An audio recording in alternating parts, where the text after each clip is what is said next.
특별히 제가 6월 달에는 보내심에 대한 설교를 하려다가 갑자기 새벽 기도를 하는데 하나님께서 저에게 이렇게 말씀하시는 것 같습니다.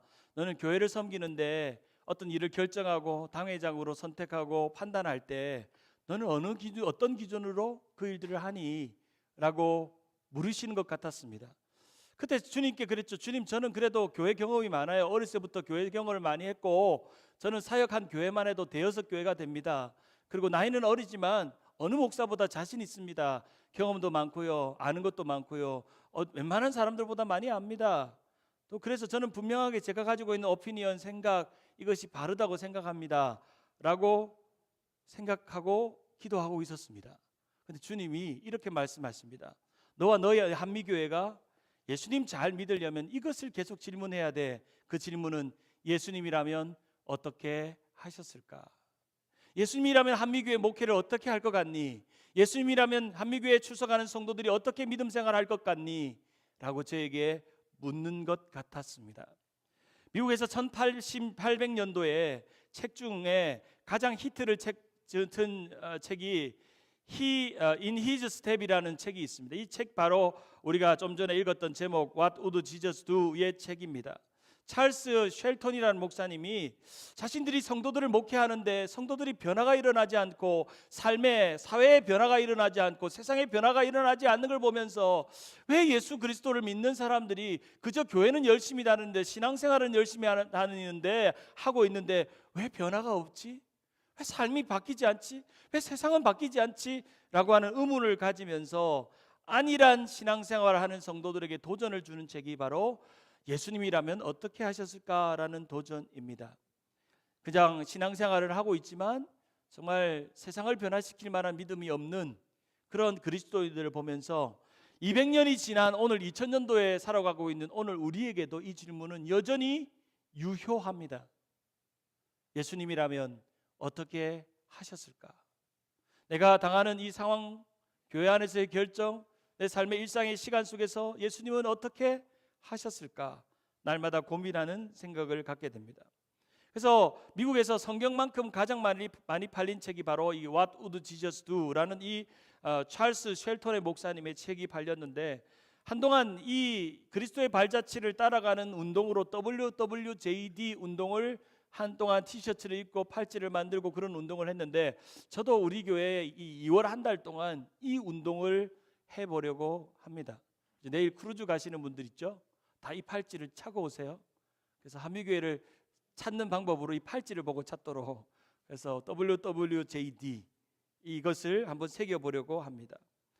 제가 여러분에게 설교하면서 말씀드렸던 것 같은데 신앙생활은 안전한 여행일까요? 위험한 여행일까요? 안전한 여행일까요? 위험한 여행일까요? 안전한 여행이라고 해도 맞는 것 같고 주님 안에서 늘 안전하고 평안하고 위로가 있으니까. 근데 위험한 여행이라도 맞는 것 같습니다. 복음의 길은 고난의 길이요 십자가의 길이요 좁은 길이기 때문에 위험한 여행이기도 합니다. 제가 지난주에 물어봤는데 여러분이 믿고 의지하는 예수는 쉬운 예수입니까? 어려운 예수입니까? 쉬운 예수입니까? 어려운 예수입니까? 쉬운 예수라고 하는 분들은 내가 믿어지는 이 사실이 너무나도 놀랍고 감사해서 쉬운 예수라고 말할 수 있지만 실제로 예수님을 따라가는 우리는 예수님을 따라가는 게 쉬울까요? 어려울까요? 어려울까요? 쉬울까요? 어렵죠. 고난이 있죠. 내 모든 걸 다 포기하고 나는 없어지고 예수님이 살아가야 되는데 나를 주장할 수 없는데 내 좋아하는 걸 포기해야 되는데 예수 따라가는 것은 어려운 일입니다. 쉬운 것 같기도 하고 어려운 것 같습니다. 편안한 것 같기도 하고 위험한 것이 우리의 신앙생활입니다.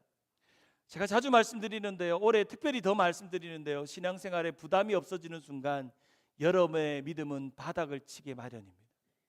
신앙에 어떤 부담이나 불편함이 없이 여러분의 신앙은 점점 줄어들게 되어 있습니다. 참된 교회는 교회 생활을 취미 생활처럼 하는 사람이 아니라 정말 목숨을 걸고 주님을 믿고 주님의 복음을 따라가는 사람인 줄 믿습니다. 쉬운 예수, 편안한 예수, 안락한 교회를 원하세요? 한번 따라갈까요? 쉬운 예수, 편안한 신앙, 안락한 교회.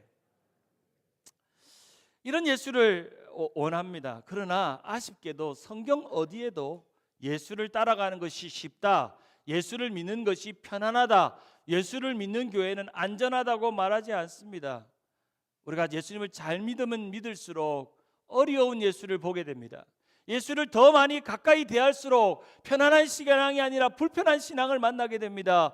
예수님의 교회에 봉사하면, 헌신하면, 순종할수록 안락한 교회는 아니라 피곤하고 지친, 주님을 위해 봉사하며 따라가는 삶이 힘들다는 것을 느끼게 됩니다. 어떤 분들이 저에게 이렇게 말할 겁니다. 목사님, 우리가 믿는 예수는 수월하고 쉬운 예수면 좋겠습니다. 우리가 예수를 믿긴 하지만 예수님이 특별하게 내 삶에 간섭하지 않고 그냥 내버려 두고 주일날 예배 한번 잘 드리면 그저 야 잘했다, 야 너 주일날 예배 드렸구나, 다른 건 다 네 마음대로 해, 네 원하는 대로 해, 네 생각대로 하고 네 반대하는 대로 해, 그냥 주일 잠깐 아멘 한 5번만 하고 가. 그렇게 하는 쉬운 예수면은 얼마나 좋을까요? 안 믿는 것보단 낫죠. 그렇게라도 예수 믿으면 교회 떠나는 것보단 낫잖아요. 그래라도 주일날 와서 예배드리면. 예, 맞는 말입니다. 그렇게 결정하고 사는 분들이 계십니다. 지금도 교회 안에. 예, 그냥 쉽게 편안하게 안락하게 살고 싶어 합니다. 분명하게 말씀드리지만 성경 어디에도 그런 예수는 있다 없다? 없습니다. 그런 신앙도 없습니다. 만약 그런 예수와 그런 신앙과 그런 교회를 찾으시면 저도 그 교회 다닐게요. 저도 그런 교회 목사할게요. 성경을 읽으면서 그런 신앙과 그런 교회와 그런 믿음이 있으면 너무나도 수월하고 편하게 마치 쇼핑몰에 가서 아니면 극장에서 잠깐 영화 재밌게 보고 나오는 것처럼 그렇게 예수 믿는 곳이 있다면 저도 그렇게 믿고 싶습니다. 솔직히 예수를 잘 믿어보려니까 너무너무 불편해요. 제가 지난주 새벽 기도를 하는데 마태복음 8장 설교를 하는데 제 마음에 큰 도전이 있었던 내용이 있었습니다. 마태복음 8장을 보면 예수님께서 문둥병자와 또 백부장의 종과 베드로의 장모를 고치는 그런 기적 같은 일들을 일으키십니다. 그리고 나서 많은 사람들이 그 장면을 보고 예수님을 막 따르기를 시작합니다. 그 중에 한 율법사가 예수님을 따르겠다고 이렇게 말합니다. 마태복음 8장 19절에 한 율법사 한 사람이 다가와 예수께 말하였다. 선생님, 나는 선생님이 가시는 곳이든 어디든 따라가겠습니다. 내가 예수님을 따르겠습니다 라고 율법학자가 예수님을 따르겠다고 합니다. 그러니까 20절에 예수께서 그에게 말씀하셨다. 여우도 굴이 있고 하늘에 나는 새도 보금자리가 있으나 인자는 머리 둘 곳이 없다. 이 말씀은 무슨 말일까요? 예수님을 따라가는데 따라다니다 보면 집 한 칸 없이 홈레스처럼 살아가도 괜찮냐 하는 말입니다. 불편하게 살아도 괜찮냐 하는 말입니다. 좀 더 충격적으로 예수님을 따라다니고 있는 제자들에게 이 제자들이 이런 질문을 합니다. 8장 21절에 같이 한번 읽어볼까요? 또 제자 가운데 시작.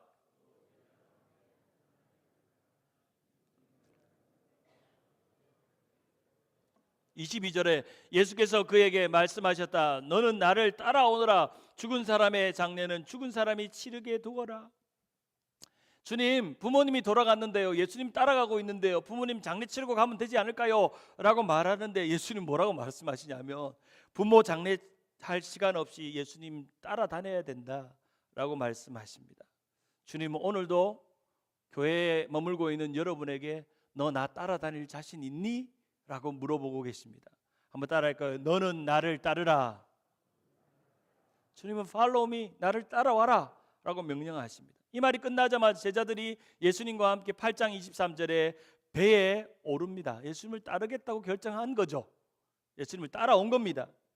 예수님을 따르는 것은 충격적인 부르심입니다. 우리가 봤잖아요. 집 한 칸도 없이 부모 장례할 겨를도 없이 우리가 편하고 수월하게 그렇게 살아갈 수 있는 것까지도 포기하라고 예수님께서는 말씀하시는 거잖아요. 너무 고통스럽습니다. 그러나 예수님을 따라다니는 것은 너무나도 행복한 부르심입니다. 이제 우리가 주님의 부르심에 응답하고 따라가고 살려면 우리는 점점 불편해질 수밖에 없습니다. 우리가 예수님의 제자가 되면 예수님 따라다닐 때마다 어떤 일이 생기면 물어야 되는 것 하나는 예수님이라면 어떻게 하셨을까라고 하는 질문을 하게 됩니다. 저 이제 2월 한 달 동안 예수님과 제자들과의 대화, 유대인들과 예수님과의 대화를 통해서 예수님이 하셨던 몇 가지의 사건과 이적과 해프닝을 통해서 예수님이 어떻게 하셨는지를 우리가 함께 살펴보는 What would Jesus do를 함께 살펴보기를 원합니다. 그 첫 번째 사건이 오병이어입니다. 한번 따라할까요? 오병이어. 보리떡 몇 개? 물고기 몇 개? 몇 명을 먹이십니까? 몇 강줄이가 남죠?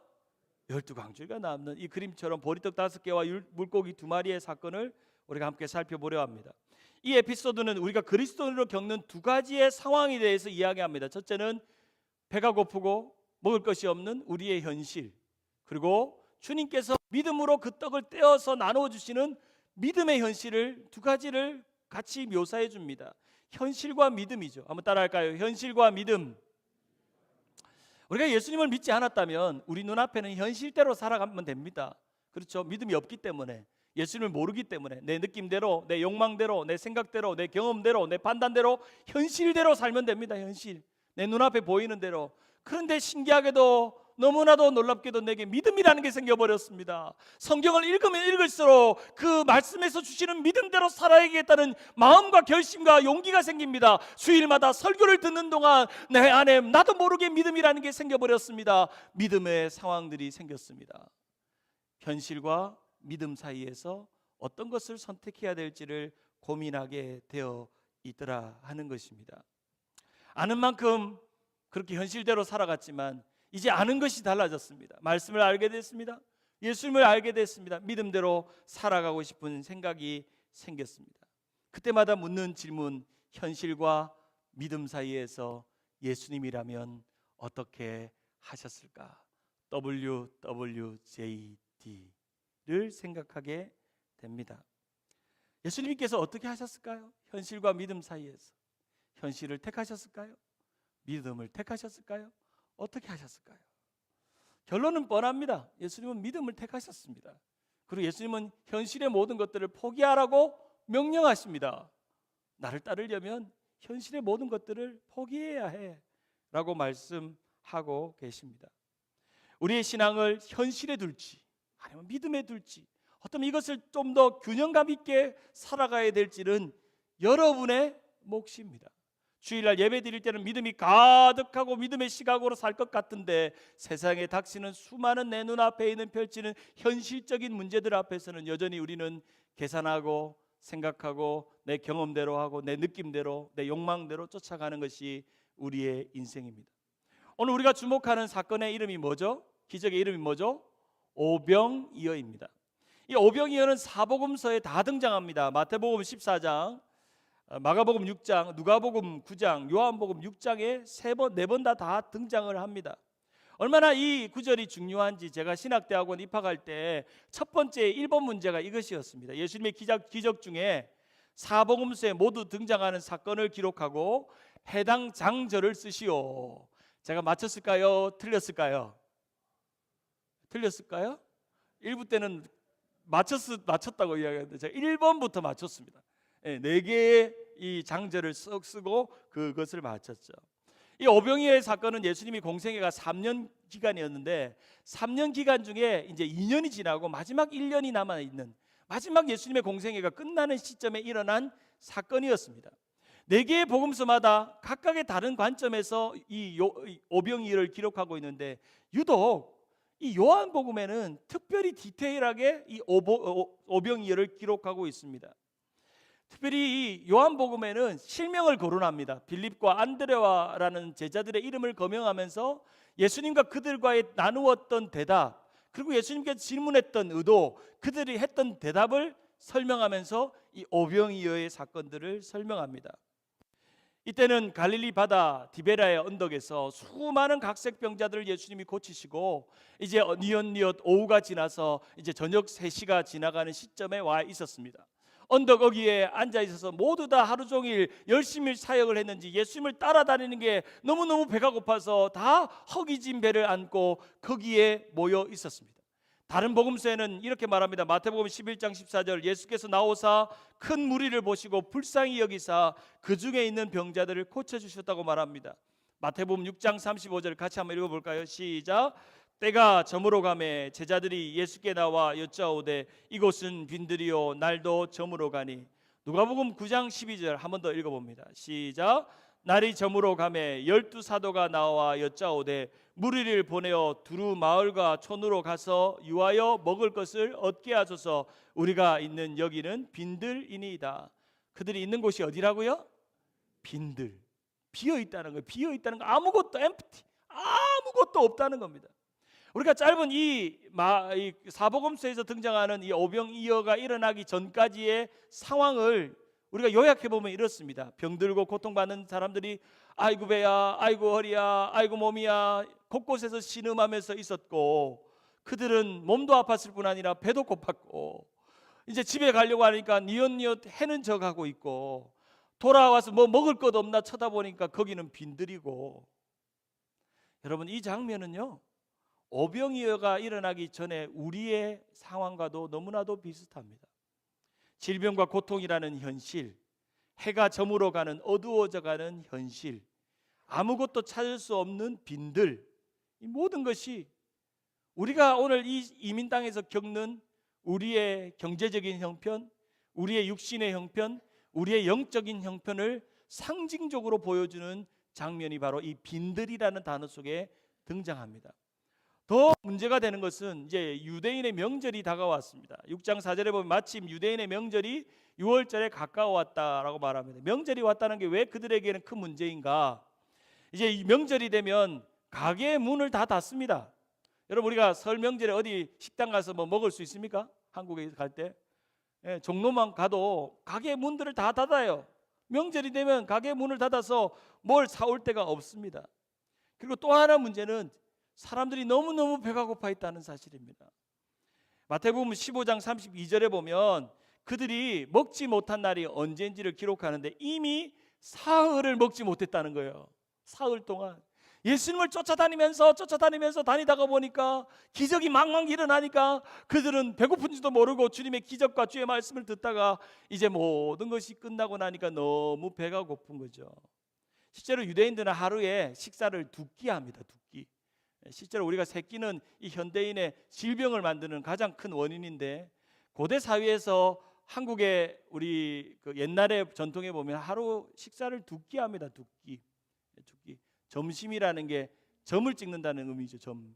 간단히 먹는다는 거. 실제로 우리는 아침하고 저녁밖에 없습니다. 사실 점심 문화가 현대인의 모든 살을 찌게 하는 원인 중에 하나인데, 유대인들은 9시부터 10시에 아침을 먹고 이제 저녁이 되어서 이제 한 5시경에 저녁 식사를 먹습니다. 6월절 만찬이 그 5시경에 있었던 거죠.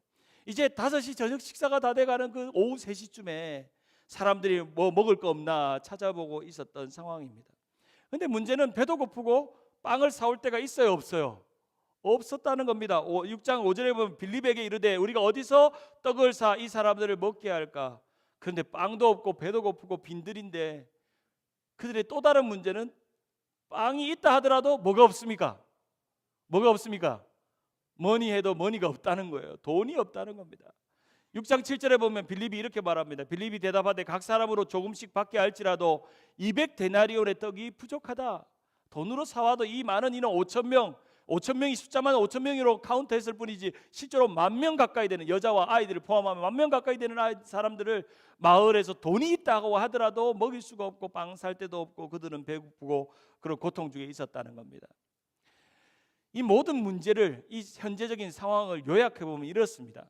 질병과 고통의 현실, 아무것도 없는 빈들, 저물어 가고 사라져가는 기회와 시간, 줄이고 굶은 배, 빵도 없고 뭐도 없다? 돈도 없다.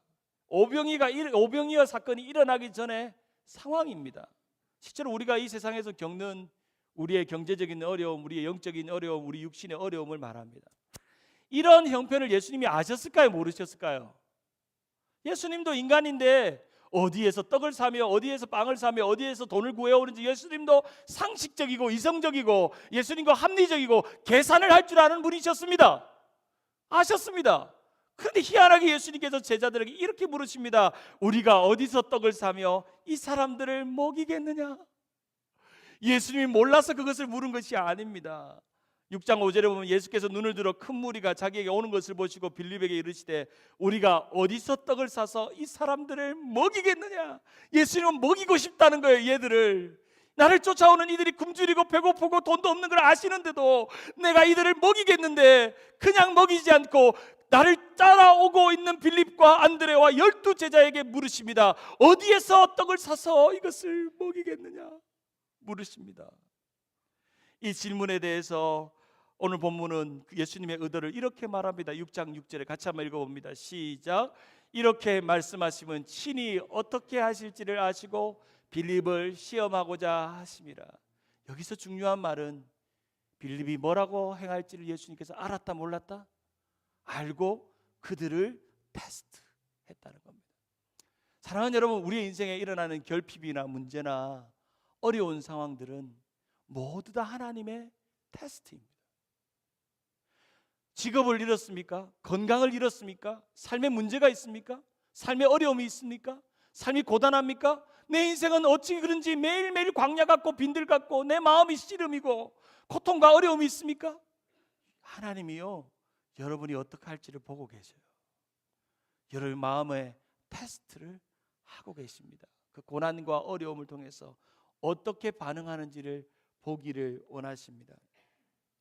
예수님은 빌립이 어떻게 하는지도 아셨고 빌립의 마음을 시험코자 했습니다. 교회 안에도 많은 문제들이 있습니다. 그런 문제들이 있을 때마다 담임 목사인 제가 어떻게 하는지 주님은 보기를 원하시고, 당회원들이 어떻게 하는지를 보기를 원하시고, 성도들이 어떻게 믿음으로 이것을 이겨내는지를 보기를 원하십니다. 주님은 다 아십니다. 나의 꿍꿍이를 아시고 나의 속내를 아시고 내 마음이 주님께 다 들통나 있습니다. 주님께 다 들통나 있습니다. 주님은 빌립의 마음을 다 아셨습니다. 구약에 보면 믿음의 조상 아브라함이 시험이라는 걸, 큰 시험을 당합니다. 100세가 되어 얻은 이삭을 모리아산으로 데려가서 번제단에 올려놓으라 하는 하나님의 명령이었습니다. 근데 재미나게도 아브라함이 한마디 대꾸를 하지 않고 묵묵하게 이제 청소년 이상 된 10대가 된 아이를 데리고 설득시켜가면서 모리아산으로 가서 거기에서 아이를 묶어놓고 칼을 들고 아이를 번제단에 죽이려고 할 때 창세기 22장 12절에 사자가 가라사대 이 아이에게 내 손을 대지 말라, 아무 일도 그에게 하지 말라, 내가 내 아들 내 독자라도 내게 아끼지 아니하였으니 내가 이제야 내가 하나님을 경외하는 줄을 알겠다. 아브라함을 시험하셨습니다. 아브라함이 무엇을 시험하셨나요? 믿음을 시험하셨던 것입니다. 주님이 원하는 게 무엇인지, 주님의 뜻대로 가기를 원하는지. 사랑하는 여러분, 믿음이 있어야 기적이 일어납니다. 믿음이 있어야 우리의 모든 계산과 상식과 판단과 이성을 뛰어넘습니다. 우리가 세상을 사람들과 똑같이 현실에만 매여 있다면 우리도 빌립과 같이 계산하고 합리적으로 생각하고 그런 그 모든 것들을 물어볼 것입니다. 빌립은 이렇게 물었습니다. 200데나리온의 떡이 부족합니다. 계산했습니다. 이 많은 사람들 먹여도 돈이 부족하다는 것을 이 빌립은 알았습니다. 그런데 빌립이 놓친 것이 있습니다. 돈으로 어떻게 할 줄은 알았지만 예수님이라면 어떻게 할지를 몰랐습니다. 믿음이 없었던 것입니다. 의심했던 것입니다. 이 상황의 문제를 주님 앞에 가져와서 주님 어떻게 해주십시오. 저는 계산해 보니까 계산에 답이 나오지 않습니다. 이것을 계산해 본들 내가 할 것이 아닙니다. 주님이 이 일들을 하셔야 합니다. 주님께 그 문제를 가져오는 일을 하지 못했습니다. 계산으로 끝났습니다. 두 번째 사람이 있죠. 안드레입니다. 안드레도 이런 일들을 했습니다. 6장 8절에 보면 제자 중에 하나 곧 시몬 베드로의 형제 안드레가 예수께 여짜오되, 안드레가 잘한 일 하나는 그 있는 중에 보리떡 5개와 물고기 2마리를 가지고 있는 아이를 찾아냈습니다. 뭐 먹을 거 없는 거 하니까 어떤 아이가 주섬주섬 엄마가 준 도시락을 꺼내 보니까 보리떡 5개와 물고기 2마리입니다. 아마도 이 아이가 가져온 것에 대해서 너무나도 사람들이 신기한 나머지 집중해서 봤을 것입니다. 웅성웅성 소리가 나니까 안드레가 쫓아가서 뭐지 먹고 보다 보니까 어린아이 도시락에 보리떡 5개와 물고기 2마리가 있는 거예요.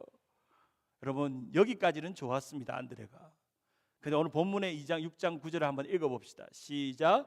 여기 한 아이가 있어 보리떡 5개와 물고기 2마리를 가졌나이다. 그러나 그것이 이 많은 사람에게 얼마나 되겠습니까? 물고기 2마리와 보리떡 5개를 가지고 와서 예수님께 놀리듯 말합니다. 주님, 보리떡 5개와 물고기 2마리밖에 없는데 주님, 이걸로 할 수 있겠어요? 부정적인 언어로, 부정적인 말로 믿음 없는 고백을 합니다. 안드레의 실수는 그의 말이 믿음이 하나도 담겨 있지 않습니다. 부정적인 말로 그 일들을 설명합니다. 어쩌면 이렇게 말했을 겁니다. 주님, 이것밖에 없습니다. 이것뿐이에요. 이게 현실입니다. 이것이 팩트고요. 그냥 어린아이 혼자 다 먹어치워도 될 건데 주님이 뭘 먹이겠습니까? 이미 too late. 주님, 늦었습니다. 우리가 할 수 있는 게 아무것도 없습니다. 주님이 병자 고치는 것은 내가 봤지만 주님이 밥까지 먹이실 거라고 난 생각하지 않습니다. 라고 하는 마음으로 안드레는 말했을지도 모릅니다. 사랑하는 여러분, 빌립의 말, 안드레의 말 다 이해됩니다. 다 우리들이 생각하는 믿음 없는 말들이죠. 의심하고 부정적으로 고백하는 것입니다. 그러나 이들에게 예수님께서는 어떻게 하셨습니까?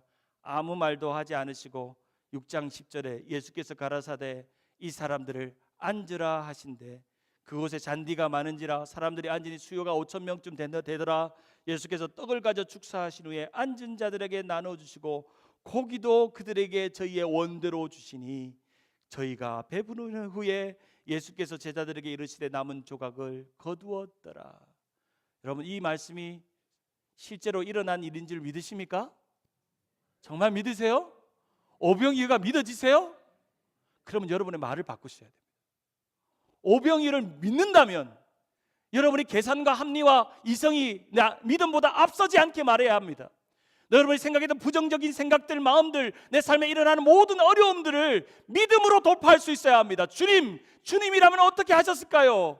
나에게 질병이 왔습니다. 경제적으로 어렵습니다. 교회가 점점 어려워져 갑니다. 주님, 어떻게 하실까요? 주님이 어떻게 하시기를 원하십니까? 주님이라면 우리를 어떻게 하기를 원하십니까? 오병이어의 사건이 오늘도 일어날 줄 믿습니다. 우리의 가정 안에, 우리의 경제적으로 어려운 가정 안에 오병이어가 일어날 줄 믿습니다. 우리 교회 안에 오병이어가 일어날 줄 믿습니다. 2000년 전 주님이 하셨던 그 일이 사실이라면, 그 일을 하신 분이 예수님이라면, 그 믿었던 예수가 나의 예수라면 그 오병이어를 일어날 줄 믿습니다. 그것이 우리 믿음이 되어야 합니다. 항상 우리는 현실과 상황에 매여서 늘 의심하고 염려하고 부정하고 두려워합니다. 제자들처럼. 그렇게 살아가는 자들은 예수님의 제자가 아닙니다. 진짜 자신을 던질 만한 믿음이 있어야 합니다. 말씀을 맺습니다. 우리가 신앙생활하면서 세상 사람들이 하던 대로 하면 믿음이 무슨 소용이 있습니까? 그렇죠? 세상 사람들을 하던 대로 또 말하고 행동하고 생각하면 믿음은 어디다 씁니까, 여러분? 참 여러분에게 한번 묻고 싶습니다. 여러분의 믿음은 어디다 씁니까? 어디다 씁니까? 어디다? 여러분이 가진 그 믿음은 어디다 씁니까? 질병이 왔습니다. 암에 걸렸습니다. 세상 사람들처럼 염려하고 걱정하고 의사 말 귀 기울이고. 제가 우리 준재를 키우는 과정 속에 참 어려운 시간들이 참 많았습니다. 병원만 가면 절망합니다. 의사가 얘는 1년을 못 산다. 얘는 폐가 지금 워킹을 안 한다. 심장이 제대로 뛰지 않고 있다. 혈관이 복잡하다. 2번 수술을 해도 얘는 완치가 안 된다. 의사만 말만 들으면 둘이서 제 아내랑 돌아오는 길에 절망합니다. 절망. 그때 하나님께서 기도하는데 이렇게 말씀하셨어요. 진단은 의사가 해도 낫게 하는 분은 내가 해줄게. 진단은 의사가 판단해도 의사가 희망을 주는 게 아니라 내가 믿는 그 예수, 갈릴리의 수천 병자를 고치셨던 그 예수, 오병이어로 먹을 것을 끝까지 불쌍히 여기며 먹이신 그 예수가 나의 믿음이 된다면 나는 끝까지 그것을 이루어 가리라. 이제 어제 소천한 우리 고 유준열 집사님이 너무너무 귀한 게 그 암투병 중에도 믿음을 지키며 믿음의 노래를 부르고 마지막 순간을 맞았다는 사실입니다. 이 세상의 모든 자랑할 것들은 다 사라질 것들입니다. 여러분이 누리고 있는 이 세상의 만족들은 다 없어질 것들입니다. 그러나 한 가지는 남습니다. 이 어려운 현실 속에서 믿음을 지켰고 믿음으로 그 현실을 뛰어넘었는지, 믿음이 어려운 현실을 압도했는지 그 믿음을 보십니다. 우리 교회의 미래는 여러분의 믿음에게 달려 있습니다. 여러분이 오병이어 같은 믿음만 가진다면 하나님께서 5천 명을 먹이시듯 5천 명을 이 자리에 채울 줄 믿습니다. 그것이 우리의 믿음이고 하나님이 하시는 일일 줄 믿습니다. 하나님의 놀라운 은혜를 기대하면서 오늘도 주님이 물으십니다. 예수님이라면 어떻게 했을 것 같니? 여러분의 어려움 속에 주님은 그렇게 여러분의 믿음의 답을 찾기를 원하십니다. 우리 모두 다 그런 은혜가 있는 여러분 되기를 주님의 이름으로 축원합니다.